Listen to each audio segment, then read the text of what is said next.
Hello everyone, इस video lecture में latest current affairs discuss करेंगे। बहुत ही इंपॉर्टेंट वीडियो लेक्चर है, एंड तक क्लास में देखिएगा। अगर हम फर्स्ट क्वेश्चन की बात करें तो फर्स्ट क्वेश्चन कुछ इस तरह से है, who is the first Pakistani to win Royal Gold architecture award 2023। So इसका करेक्ट आंसर यास्मीन लारी है। यास्मीन लारी पाकिस्तान की पहली आर्किटेक्ट हैं और इन्होंने तामीरात के शोबे में पाकिस्तान के लिए पहला रॉयल गोल्ड आर्किटेक्ट अवार्ड 2023 जीत लिया है अप्रैल 2023 में। सो यास्मीन लारी इसका करेक्ट आंसर है। Who becomes first Pakistani boxer to win golden gloves championship in US. America में पाकिस्तान के पहले बॉक्सर कौन हैं जिन्होंने गोल्डन ग्लव्स चैंपियनशिप को जीत लिया है? सो इसका करेक्ट आंसर जहांजेब रिजवान है। जहांजेब रिजवान अप्रैल में ही अमेरिका में पाकिस्तान के लिए नेशनल गोल्डन ग्लव्स जीतने वाले पहले बॉक्सर बन गए हैं। सो जहांजेब रिजवान इसका करेक्ट आंसर है।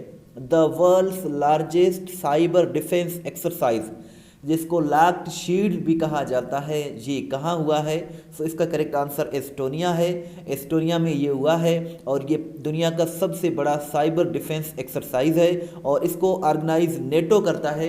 नेटो का मतलब है नॉर्थ अटलांटिक ट्रीटी ऑर्गेनाइजेशन, जो कि एक मिलिट्री अलायंस है। 2023 का जो एडिशन हुआ है ये एस्टोनिया में हुआ है, जो कि एक कंट्री है और ये अप्रैल में ही हुआ है। इसमें टोटल 38 मेंबर कंट्रीज़ ने शिरकत की है। नेटो के 31 मेंबर्स हैं और 7 दीगर कंट्रीज़ भी थे। टोटल 38 कंट्रीज़ ने इसमें शिरकत की। नेक्स्ट है, which country has topped logistics performance index 2023। So इसका करेक्ट आंसर सिंगापुर है। सिंगापुर ने इसको टॉप किया है और पाकिस्तान की रैंक 71 है इसमें। छोटी सी रिक्वेस्ट है कि चैनल को ज़रूर सब्सक्राइब करें, वीडियो को लाइक एंड शेयर ज़रूर करें। इस तरह के वीडियोज़ हम डेली बेसिस पर बनाते रहते हैं। Who has one the Barcelona tennis tournament title 2023। Tennis tournament जो होता है टाइटल बार्सिलोना का, वो किसने जीता है 2023 का? तो ये कार्लोस अलकराज ने जीता है। कार्लोस अलकराज ये स्पेन के टेनिस प्लेयर हैं और इसमें जो रनर अप रहे हैं वो स्टेफनोस टेस्पियास रहे हैं, जो कि ग्रीस के टेनिस प्लेयर हैं, लेकिन इसके जो विनर हैं वो कार्लोस अलकराज हैं। नेक्स्ट की अगर हम बात करें तो नेक्स्ट क्वेश्चन कुछ इस तरह से है, international Chernobyl disaster remembrance day. तो ये चेरनोबिल का जो एक हादसा हुआ था, काफ़ी मरतबा एफपीएससी ने इसके बारे में क्वेश्चन पूछा है कि ये किस साल पेश आया था। तो इसका जो करेक्ट आंसर है 26 अप्रैल को ये दिन मनाया जाता है, लेकिन ये सानिया पेश आया था 26 अप्रैल 1986 को, 26 अप्रैल 1986 को यूक्रेन में। यूक्रेन उस वक़्त 1985 में सोवियत यूनियन का हिस्सा हुआ करता था। सो ये न्यूक्लियर पावर प्लांट था चेरनोबिल में, यानी कि यूक्रेन में, और ये हादसा पेश आया था। न्यूक्लियर एनर्जी एक्सीडेंट था ये, जो कि 26 अप्रैल 1986 को पेश आया। 2016 में अक़वाम मुत्तहिदा ने 26 अप्रैल को डिक्लेयर कर दिया as international Chernobyl disaster remembrance day. So ये 26 अप्रैल को ये दिन ऑब्जर्व किया जाता है।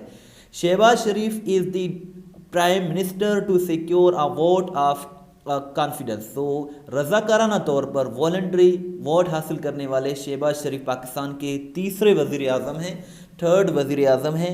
रज़ाकाराना तौर पर पाकिस्तान का पहला वज़ीर आज़म मोहम्मद ख़ान जुनेजो था, जिसने 1985 में वोट ऑफ कॉन्फिडेंस यानी कि एतमाद का वोट हासिल किया था।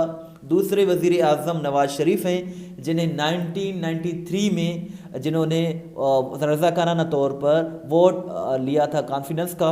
और तीसरे जो वज़ीर आज़म हैं वो शहबाज शरीफ हैं, जिन्होंने 27 अप्रैल 2023 को रज़ाकाराना वोट लिया है एतमाद का। ये थर्ड प्राइम मिनिस्टर हैं और इनको 180 वोट्स मिले हैं। और ये रेजोल्यूशन बिलावल भुट्टो जरदारी, जो कि फॉरेन मिनिस्टर हैं, करारदाद उन्होंने पेश किया था और इन्होंने 180 वोट लिए 27 अप्रैल 2023 को। ये क्वेश्चन आपके लिए है, इसका आंसर ज़रूर दीजिएगा। Which country has topped global unicorn index 2023। So unicorn index 2023 किसने टॉप किया है? चाइना, रशिया, यूएसए, इंग्लैंड या फिर इंडिया? ये आप कमेंट सेक्शन में ज़रूर बताइएगा। इस यूट्यूब चैनल पर हफ्तावार और माहाना पाकिस्तान और इंटरनेशनल करंट अफेयर्स की वीडियोज़ बनाते रहते हैं। आप बाकायदगी से वीडियोज़ को देखें, इंशाल्लाह आपकी तैयारी बहुत अच्छी हो जाएगी। test.pk बहुत ही अच्छी वेबसाइट है जहां हर सवाल वजाहत के साथ अपलोड की जाती है, जहां से आप अपना टेस्ट भी ले सकते हैं, पीडीएफ भी डाउनलोड कर सकते हैं। इसका लिंक डिस्क्रिप्शन में मौजूद है, आप इस वेबसाइट को ज़रूर विजिट करें। और अगर आप हमें व्हाट्सएप के स्टेटस में फॉलो करना चाहते हैं तो ये हमारा व्हाट्सएप नंबर है। इस वीडियो को लाइक करें, शेयर करें। Thanks for watching till and, दुआ में याद रखें। अल्लाह हाफिज़।